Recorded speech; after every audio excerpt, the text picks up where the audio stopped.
I am revisiting this review because it seems that I may have been wrong with a couple of the test results I had due to settings on my computer. With that being said, the reviews on the EC2 Evo and the G100S still seem to be accurate. Today we are going to review the Logitech G303. Now the first thing you're going to notice about it is the shape. It's a little bit blocky and it uses a lot of straight lines.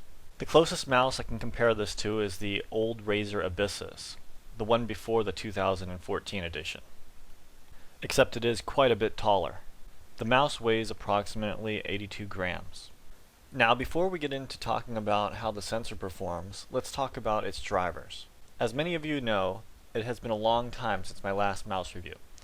And since then, many things have changed with mice. They have become quite a bit more convoluted and quite a bit more complicated. Okay, so here are the drivers. The first thing you can see on this illustration is that the mouse has 6 buttons. Now onboard memory is great because that means you can set up your settings and then delete the drivers and move the mouse to any computer and it'll save your settings. Also, I don't think it would be an exaggeration to say that these might be the best feeling mouse buttons I've ever felt on any mouse. Though if anyone is going to switch to this from a Zowie mouse, I must say the actuation pressure is quite low compared to a Zowie mouse, which means it can be quite easy to accidentally press them. Now the drivers allow you to create one of 3 profiles, and any DPI between 200 and 12,000. 5 DPIs per profile, and a polling rate of 125, 250, 500, or 1000. Which means everybody should be able to find at least something they're comfortable with. Now if that weren't enough options, you also have software tuning. Now the default options are the G240 cloth gaming mousepad, G440 hard gaming mousepad, and factory default.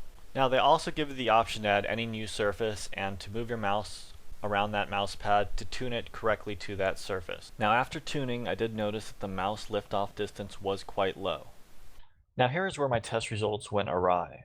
Originally I noticed a huge amount of positive acceleration.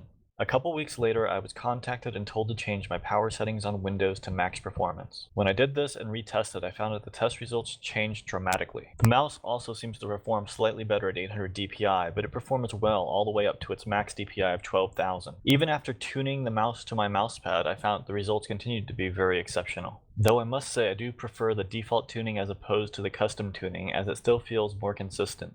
This may be due to the default tuning's higher liftoff distance.